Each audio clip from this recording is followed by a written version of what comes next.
I'm coming in loud and clear. Might hear me on the radio. Breaker, breaker, 19. Anybody got their ears on? Hey guys, it's Eric here at, I'm in Xena, Ohio at the Dayton Hamfest. It's raining, of course. It took about 7.5 hours to get here. Slept in the car last night, so I may not be looking as fresh as I usually am. But I'm looking forward to wandering around and checking out the sites. This is the largest Hamfest that occurs here in America currently. And, I drove past it. I got here really early because, sleeping in the car, you kind of get up. The rain actually woke me up when it started to come in, which was about 5. And looks like it's packed. Looks like it's going to be a busy day, rain or shine. Now, it is supposed to stop raining here in about an hour and a half, which is right about when the place opens up. So I'm looking forward to it. I will make this video. We'll just have the wandering around portion of it. And of course, I'll make a part 2 when we get back to the farm and show you all the cool stuff that we picked up while we were here. And who knows who we might bump into while we're wandering around Hamvention, the Dayton, Ohio Ham Fest in 2023. Let's take a walk. So here I am waiting to get in the door. I was about, 300th back in line, and as you can see behind me, it really started to get packed about an hour before opening. A lot of guys. There was some pretty, iffy weather, but it turned around pretty quick. And as you can see, the CB radio score showed up already. I didn't make that deal, but I made plenty of others while I was here. A great ham fest with lots of neat stuff available. And I met a lot of great people. I mean, it was so busy. This was really early, so you could actually see in between people. But by the time I left, I did have an 8-hour ride home, so I had to leave about 1 o'clock. By the time I left, it was so busy you couldn't walk through any of these areas. It was just jam-packed full of folks. But everybody was nice. We had a good time. Some old CB equipment, some old shortwave equipment. The boneyard, the flea market part of this Hamfest was the largest I've ever seen in my life. And while I was hesitant to go to this because of getting the time off to do it and the travel, 8 hours in a car by yourself, sleeping in the back of a car, that'll wear you down at my age. But after coming here, I'm ready to do it again and again and again, and I'm ready to invest in maybe coming a day early even. Still sleeping in the car, but sticking around, coming in that, Thursday and maybe staying Friday and Saturday, which would be really fun.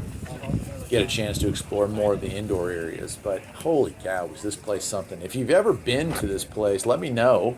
If you've never been to this place, let me know. If you're interested in going again. There was a D104 for $5 on the table there. I don't know if you saw it. I passed on that because I only had so much room in the car that I picked up a lot of cool stuff. And there was variety. There was a TV set. There was a guy there that had nothing but CRT TV sets that he recapped and refixed back up. Lots of CB equipment, lots of GMRS equipment, lots of former law enforcement, fire department equipment. There's a phone patch on the table there. Just look at it. So many neat things. And of course, some of the stuff beyond my idea of still what what is this? I don't know what some of this stuff is. But I do recognize that. I never had one before, but there was a hands-free, early version of a hands-free mic for CB that you could pick up from Coburn. So I looked at that again. A lot of this stuff I just wasn't able to pick up, money-wise and room-wise. Had to be kind of selective on this trip. There was one guy here, I don't know, this is the table. This guy had nothing but new old stock vintage CB radio antennas. He had at least 100 of them. And they were very reasonably priced. I think it was 1 for 20 or 3 for 50 or, he had a really good deal going on. There were a lot of guys that were just giving stuff away. They were just brought it in to make sure that, hey, maybe somebody else is interested in this. Maybe somebody else can get some use out of it. I know I picked up, I can't remember what it was. I picked up maybe a walkie-talkie that looked interesting to me. Look at that stuff, that little clock. I thought that was pretty cool. I almost picked that up, but trying to find the right battery for it would probably have been a hassle. So yeah, the weather turned out great. You saw in the beginning it was pouring rain. Well, here we are at, just before, I'd say probably around 11:30 total clouds moved out, sun rolled in, and it was nice. It was warm. It was beautiful. A couple of short waves. I came real close to buying a digital scanner, a trunking scanner. Wasn't able to make a deal. There was 2 people that had the exact same scanner.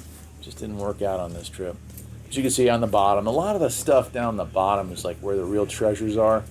And you got to kind of get down and dig through them. I've got really, really bad knees, but I would force myself to at least bend over and poke around and see. Hey, who remembers the club? You see that in there? Yeah, anyway, I didn't film a ton. I didn't want to.